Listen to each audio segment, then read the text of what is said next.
has just published her first novel, a travel story set in Japan and Hong Kong with the aim of inspiring Australians to visit those wonderful locations. Gail Holloway is here to talk to us about the book, why we should visit those two countries when we can, and boy, do we miss travelling. Gail, thanks so much for joining us.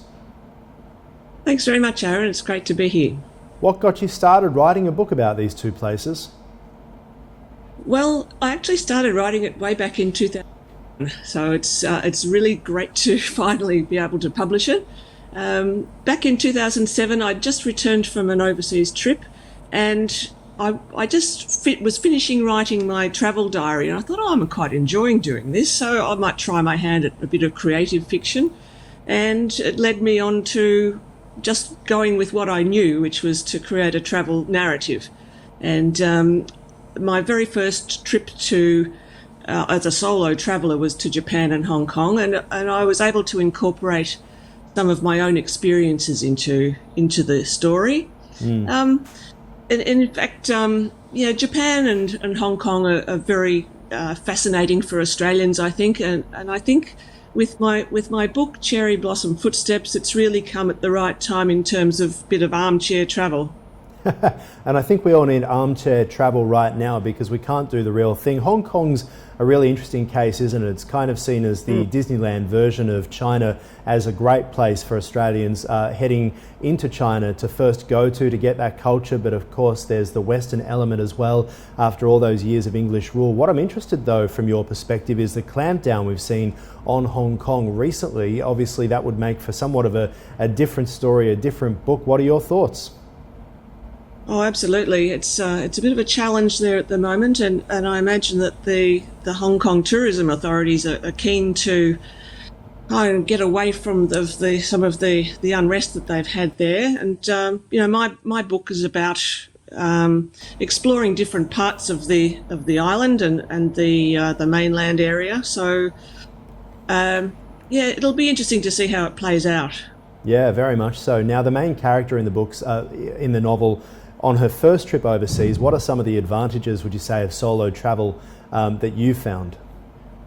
Oh, I love solo travel. I like the independence of it. I've never been one for group travel. Right. Getting up, so early in the morning and having It depends breakfast on the with place, everybody. though, doesn't it? Like Hong Kong, I completely agree with you. You could easily go to Hong Kong, meet loads of people. The language isn't a barrier at all. There are so many places to go, but Japan's an interesting one. There is not much English when you arrive in Tokyo, from catching the train, from figuring your way around.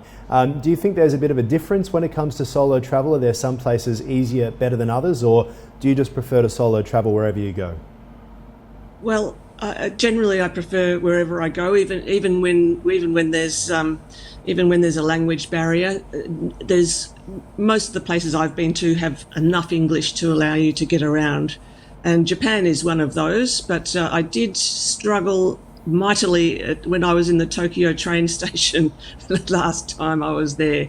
Just finding my way around there was just, with all my luggage, carrying my luggage, it was a bit of a monster. I know exactly what you were talking about. In fact, I was there just the year before last, actually. It feels like a lifetime ago now, given everything that's happened. But we talk about armchair travel at the moment, and the imagination, the mind is just so important, particularly when you're in lockdown, or as we know, we can't really go too much further past the end of our nose right now. How does reading help in a situation like this, do you think, about all those wonderful places we would love to get back to? The idea of my book is really to take the reader on the journey with my main character, Lauren.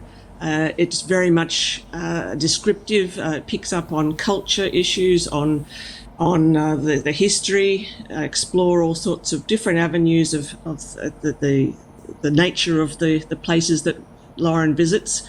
Hong Kong, Japan and Hong Kong are really very different. And I think the book's really in two halves. And right at the end, Lauren pops over to Macau as well. And I'm very fond of Macau because I tend to find Hong Kong a bit hectic. Yeah. And Macau, so long as you avoid the casinos, it can be a really nice little... Good luck with that. Yeah. Good luck with that. Now, talk to us about the name of the book. Talk to us about how we find the book. It's called Cherry Blossom Footsteps. Wonderful. And Really love the cover, which my sister actually put together for me.